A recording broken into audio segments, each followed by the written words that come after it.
people you've ever seen in your life. How about a round of applause? That was amazing. It's great to be back in Amman. I miss you guys so much. How you all doing? You good? Yeah! First of all, Eid Mubarak to everybody. I hope you have a beautiful Eid, everybody. Adha Mubarak to all of you. So, congratulations for surviving. Yeah, through the winter.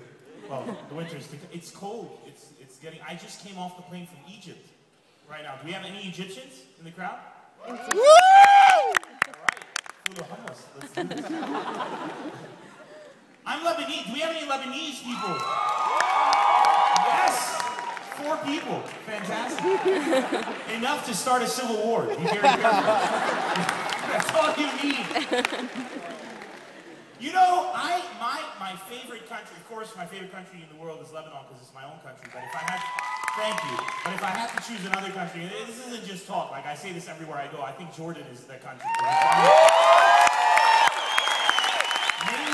Mainly because of the people. I think the Jordanians and the Lebanese actually have a lot in common. We do. We have a lot. Why are you booing? We got a lot in common. What are you? The Jordanians and the Lebanese have a lot in common. A lot. Let me tell you. There's something that we do, the Jordanians and the Lebanese, that we're actually very unique worldwide. Both the Jordanians and the Lebanese, we take the anin al-ghaz, and we take them up to our house, and then we do them ourselves. And then both of us, this is something very unique that we do to test if we've done it correctly. We take a flame of fire and put it, my mom taught me that. She's like, hey, إذا انفجرت يعني ما ركبتها مظبوط. Thanks, Mom. You think? بدنا نعرف. But of course, the Jordanians do everything to the next level. This I've noticed. You guys we're proud Lebanese, and you guys are like, fuck you, we're gonna do it better. That's what the Jordanians you do it every time. And here's, even with the ghaz, this is what you guys do with the ghaz. You have trucks that have like 20 of the bottles on the truck, driving in populated area. It's like a nuclear bomb on wheels. Driving in neighborhoods, and then to call attention to the truck, we play Happy Birthday to You. Which makes a lot of sense in some dimension. I was here during Ramadan. I was sweating like it was hot, and I was outside, and I was sweating, and I heard it, and I was like, ice cream? In Ramadan, there's ice cream? This is amazing! I will, and then I saw it, and I was like, very confusing. Here's another thing that both the Lebanese and Jordanians do that we have in common. We have talk shows where we get politicians, and they argue on TV. We both have that. And once again, you guys, you saw our argument, and you're like, we're gonna do better. We were the first. We had one guy and 2 dudes talking, and then one guy got offended. He was like, oh, and he threw water. It was the gayest. He's like, oh. And then the other guy picks up a chair. They're like, he's like, and he puts it back. It was like horrible. It was horrible. And then Jordanians, like a few months later, we were all proud, like we're gangster or whatever. A few months later, your guy gets angry and he pulls out a gun. He pulls out a gun, as you do. That's what you do. You take a gun to TV. And what's gangster is the other guy was like, if I saw a gun, I'd be like, I'd run away. The other guy was like, It was the most amazing. I was in my house, I stood up. It's like amazing.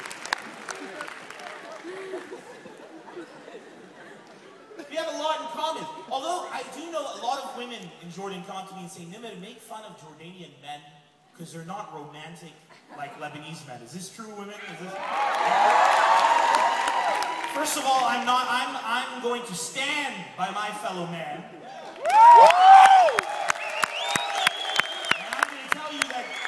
Lebanese men, we're not romantic, we're just really, really gay. Let's be honest, like, how can you take a guy seriously? He's like, wow, Fastani, how can you take a guy seriously?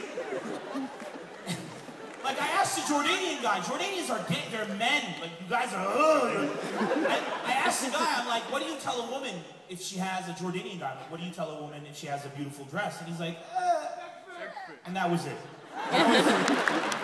That was the end of it.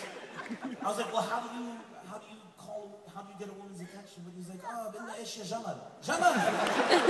You guys call your women camels. If you call a Lebanese woman,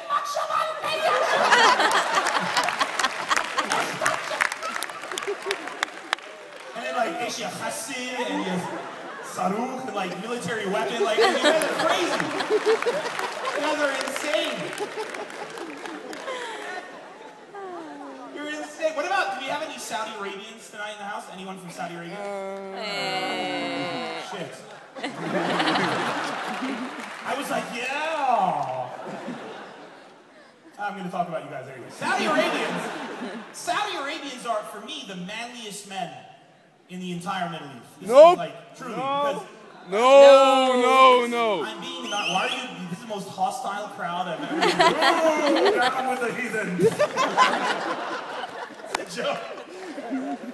They're the men, because let me tell you why. Saudi Arabians, when they don't like something, they just spit.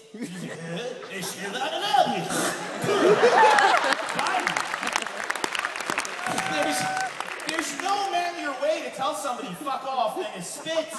Like I was in Saudi Arabia when Virgin Megastores first opened. It was a very confusing time because they were like, Virgin? And then they walked in and they're like, and they were spitting. And we were slipping, everyone was slipping. We were slipping in Virgin. It was horrible. But let me say, I've never in my life felt sexier than when I was in Saudi Arabia. I've never felt sexier in my, I felt so sexy, I felt like a woman. That's how,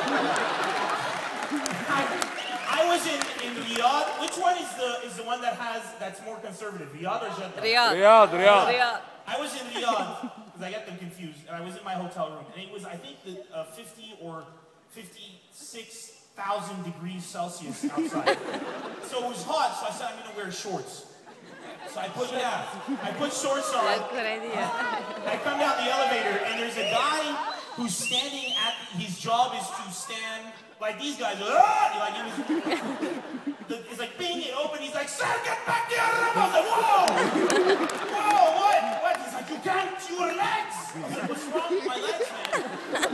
He's like, you can't, you're wearing shorts. I was like, I know, it's hot. He's like, you can't, your legs. And I'm like, why? He's like, you will seduce women. I was like, stop it.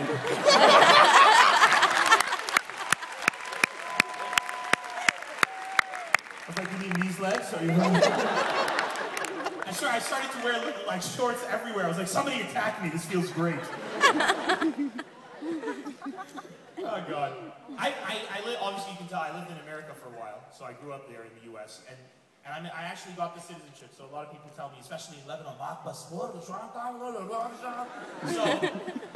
people ask you why are you in the Middle East? And the reason is because you can't, if you've lived in the Middle East, in Lebanon or Jordan, right, for longer than 2-3 years, you can't survive in America. And, no, you can't. Like, it's not like, because we get here, we know things and we take things for granted, like traffic lights. In Lebanon, traffic lights are purely optional. Like, we don't, red means go, yellow means assess the situation, and green means stop because somebody's probably passing a red. It's a survivalist kind of, you know what I'm saying? I went to America, this was a year ago, I went to the US to do some shows, and I got a ticket from a police officer for crossing the road on foot. This wasn't, I didn't like drive, and it was just me walking. And what happened is there was they have like a thing that says you may now cross, and it's red.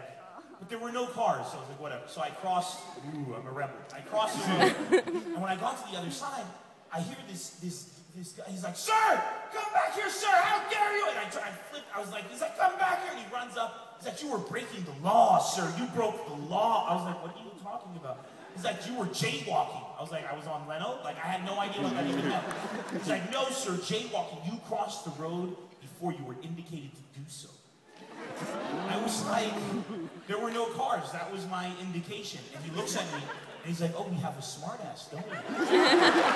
You think you're a smartass, sir, don't you? And he started getting in my face. He's like, where are you from? You look like you're not even from here. Where are you from, Jersey?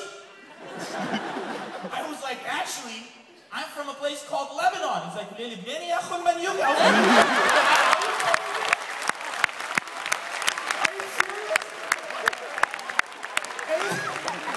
he's like, لحظة معي غلط لأني بعين البريسي ما جبت.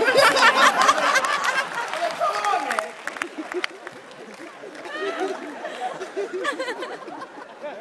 But I mean, seriously, like, everything in the US, they have to have, like, everything has to be organized. Like, you know in the Apple store, when they have those lines for the iPhone that are, like, mild, do you know why they have those lines? Because they can only take one customer in the space-time continuum that we're in the dimension that we see. They can take one customer at a time.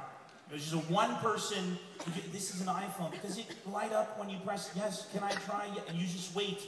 And sometimes, the first time I was there, I was like, excuse me, I'm with a customer, sir. It's like, okay, sorry, geez, you're on your period and you're a guy. Like they have, everything has to be divided. Like, do you guys remember President George W. Bush? You remember him? Does anyone like him here? No. No one? Okay, now I love him, and let me tell you why. Let me tell you why, because I'm a comedian. He was amazing. And I miss him so much. Like, Barack is just like cool, and I'm like, ugh, I can't do anything about it. But I mean, George was amazing, and I call him George, like he's my friend. And my favorite George W. Bush story, this is a perfect example of like what Americans need everything spoon-fed to, is when they threw shoes at him in Iraq. I was like, wow, he's Neo from the Matrix. That really blew my mind. Because the guy who threw the shoe was like Agent Smith. He was just, he threw it. And it was just like, and Bush was like, it was amazing. But I was in America at the time. I was in New York, and I turned on the TV, and I turned on CNN, and they have breaking news. There has been an attack on the President of the United States of America. And I was like, and the first thing I was like, please don't let it be an Arab. That was my first, and like in Iraq, I was like, son of a gun. And then they're like, with a shoe. I was like, a shoe? That's it, relax. My mom hit me with millions of shoes. We've never, you know how Arab moms are like, it's like, my mom used to throw shoes. I would close the door and be in the bathroom. It'd come from the window. Heat-seeking shoes. And here, they're making this big deal. And here it got even worse. She's like, the shoe. They're talking about the shoe, and they had an analyst. They brought an analyst on Middle Eastern culture to explain the significance of throwing a shoe at someone. And she's like, we have with us today Mr. Terrorist, thank you for joining us. That's not what she said. And he's like, and he was like hardcore Arab. He had a kid. She was like really hardcore. And she goes to him, she's like, is it considered an insult to throw your shoe at someone in the middle? She had to ask, where in the world is it not an insult? Like, are people in Canada like, oh my God, it's Celine Dion, oh my God, Celine! Celine! You're amazing! I get it!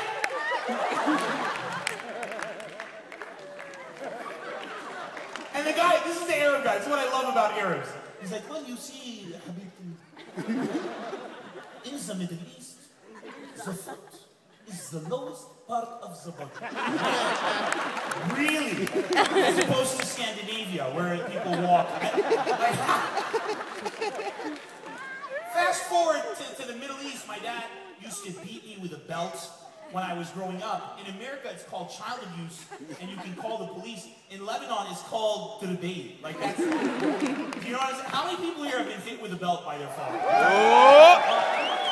We're the only people in the world who give an enthusiastic reply to torture. That's what I've noticed. We're the only, have you been hit? Oh, man, it was amazing! Like, we're the only people. That's how freaking amazing it is to be an Arab.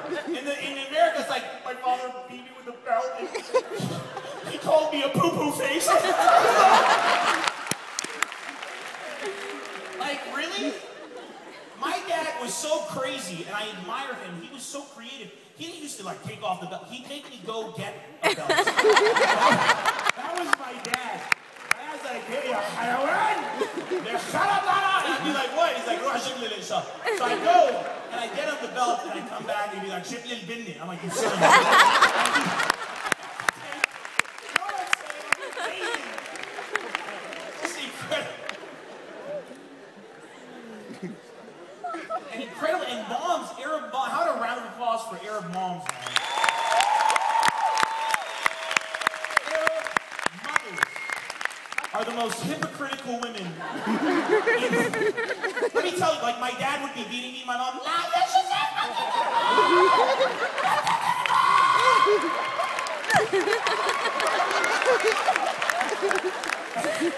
and then the next, like 2 days later, I'd be doing something, and my mom's like, "Whoa,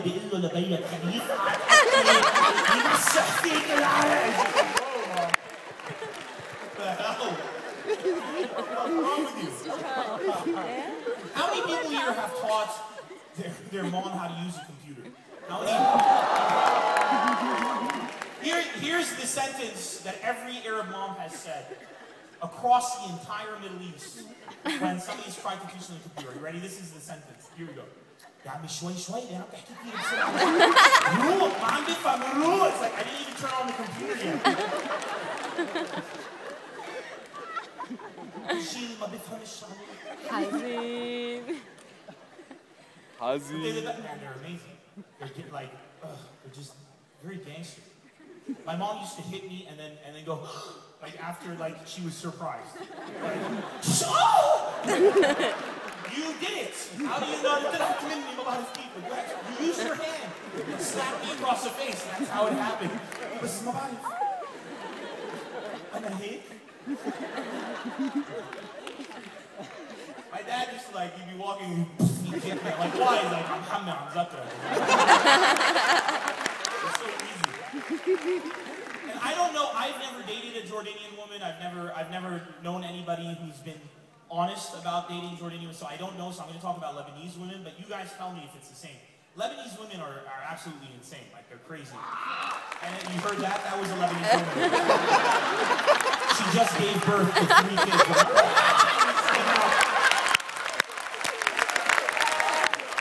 And she's like, go!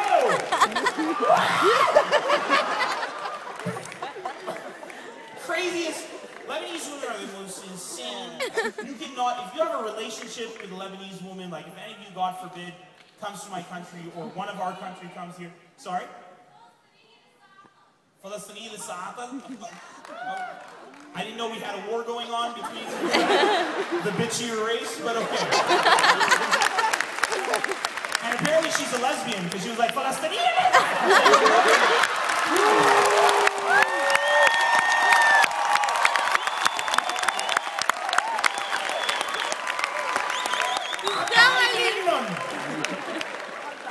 صار بدي صاحب رجال قد ما انه نمر 2. I'm just kidding. The Lebanese women, man, are crazy. Like you can't drive a car. I don't know really if Jordanian and Palestinian, if you guys are the same, let me know. But you'll be driving and you're like بعد ما دورت السيارة هي بعدهم بالباركينج عم حمي بس عم ظبطها. And all Lebanese women have this thing when you're driving. They do this thing where they just, you know where it's like when they feel a crash is imminent. There's like a car 3 kilometers away. ما شفت السنة السبيل. And Lebanese women take things personally. Like if I'm driving and a guy cuts me off, I can't. Like I'm used to it. It's Lebanon. If you've ever driven in my country, it's pretty much like a bad video game. Like people go across the road. It's really horrible. And guys are crazy. So a car will cut me off. I'm used to it. It's no big deal. And it doesn't even register anymore. But my girl, she get angry. Like Lebanese women, they take it personally. She's like,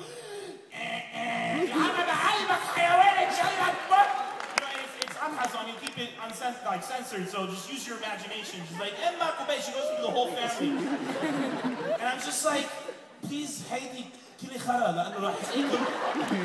really, like, I don't hate athlete. You know what I'm saying? Like, if you want to fight, then by all means. But if shit goes down, I'm the one who's gonna look like a pussy. So please, shut up. انت جبان ما بتعرف تدافع عن حقوقك.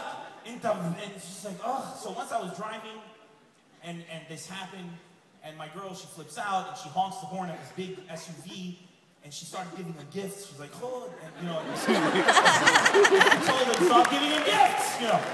And, oh my goodness. And the guy got really angry, and he forces me off the road, and he gets down, and he wants to fight. And I'm like, you see? And she's like, يلا نزال فرجيني بيضاتك.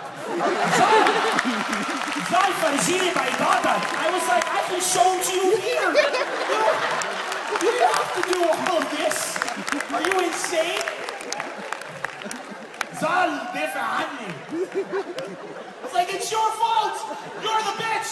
That's why this happened.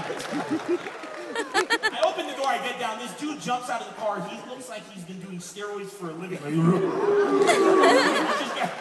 I was like, shit, and the guy's like, and he's all angry. I was like, hey, صاحبت المعاقة, you get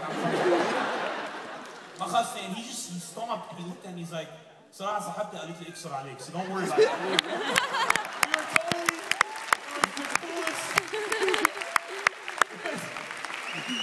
It was the coolest thing that ever happened. And we actually became friends, and we'd go out, and my girl and his girl, they wouldn't talk. They'd still like, they can't be done, come misleading. Can you chill? Are Jordanian women like this? Yeah. A lot. This room seems to have a lot of bad women. Here, everybody's happy. Here. All the guys who didn't clap, their woman was like, Zaif, Zaif, Lashuf. Thank you. You guys are ishi fakhir al akhir. I love you. That's Jordanians. They're amazing. Ishi fakhir al akhir. So in case you were curious what degree it was to the maximum. Al akhir. There's no. I think Jordanians are the most manly people in reality, more than Saudi. Because Saudis, they wear like dresses. But I mean, I'm kidding. These guys are gonna kill me. Okay, شفنا على المسرح طالع لبرا. But Jordanian, look at what you guys have done. Like if you look at Jordanian culture, and it's so gangster just to be a Jordanian. Like I went to the Dead Sea, right? And I was like, this is gonna be amazing. I'm gonna float and read a newspaper. Like I had all these aspirations. But I went into the Dead Sea and I was like, ah, like I was excited. And a drop of the water came in my eye. I was like, ah! I started crying. And then I had a Jordanian friend and they're like, he's like, fit my mind. Was like, oh. Like it happens every day. You just gotta take it. And then you guys have this food, which is my favorite food in the world. It's called mansaf, right? By far the most powerful, because effectively mansaf is made from 3 ingredients. You have your rice, you have your meat, and your jamid, right? And jamid is initially it's a thing you can kill someone with. It's a weapon. It's initially a weapon. And a Jordanian guy was like, let's see what this tastes like. Like one guy was like, you're eating a weapon. That's how gangster Jordanians are. You eat it with your hands, you're just like, oh. I told Lebanese people, and they're like, oh, that sounds really good. I'm like, and then you eat with your hands, they're like, eat me out, keep me. Oh, it's like, oh. And you guys, like, and there are rules to the mansaf. Like, if you eat from your friend's thing, like he has a triangle, and you have a triangle, and if I eat from his triangle, he can, like, or take out a gun, as you guys say.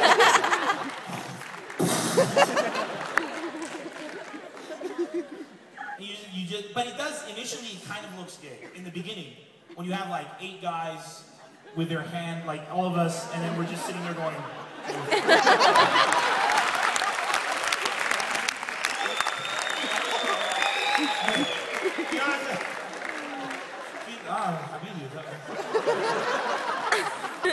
But you guys are very manly, like your names, Jordanian. I can pick any guy. Sir, what's your name? You're Jordanian? You have a huge Jordan flag, so I'm guessing. What's your name? Sammy? Jesus. What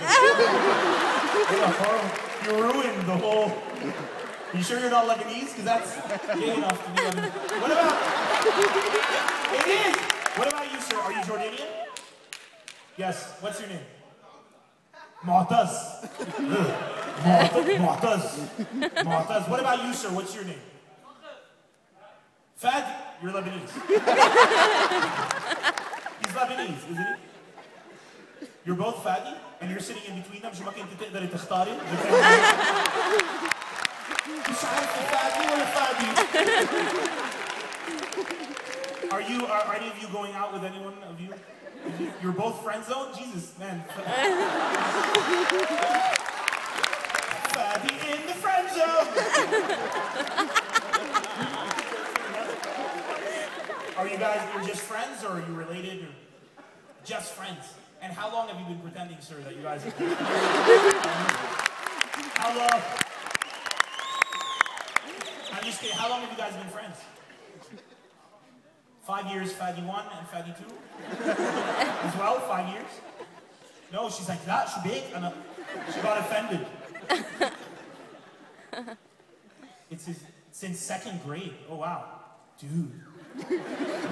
How old are you now? 21, that's like 18 years in the friend zone. Like, wow. A moment of silence for a friend.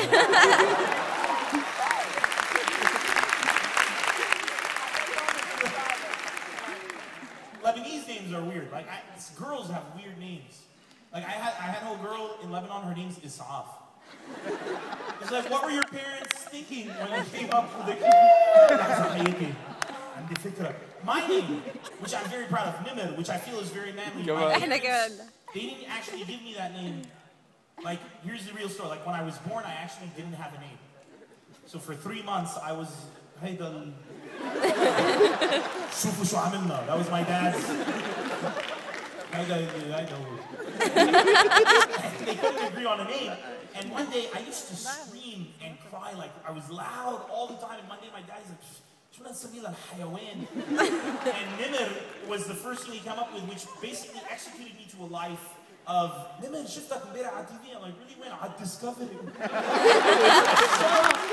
Stop laughing.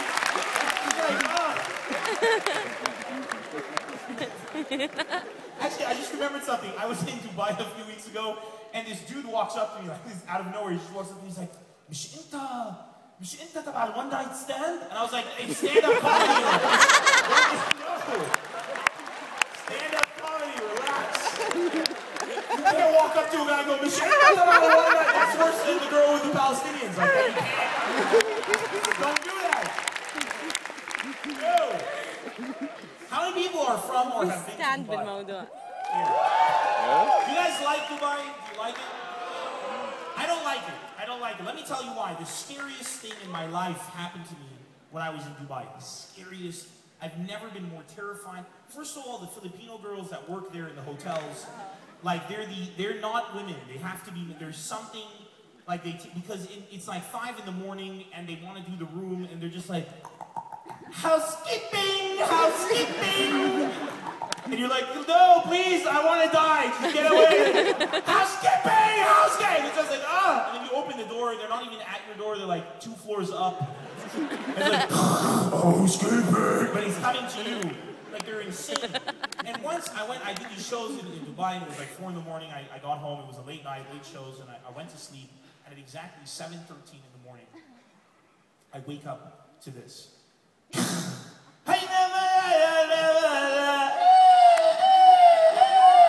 And nothing. I wake up, my eyes are just like red. I'm just like, I can feel my heart just, and I get up and start looking around the room like maybe I dreamt it. And I'm really starting to doubt my own sanity. So I sit back in bed, and then when they do I started to freak out. It went on for about 10 minutes, and he kept getting closer and closer, and it felt like it was coming outside of my hotel room and closer. And then suddenly, it was an Indian guy cleaning the windows on a scaffolding. He was listening to his iPod. He's like,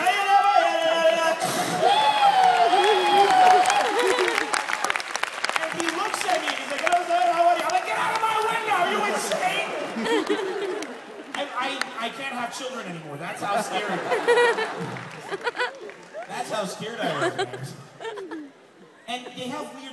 Dubai, they put gold in your food. In Dubai, in British Arab, they sprinkle gold in your food and then you eat it. Good luck taking a shit. After you, like, that's the worst. You're like, not this is empty. Like, you have to.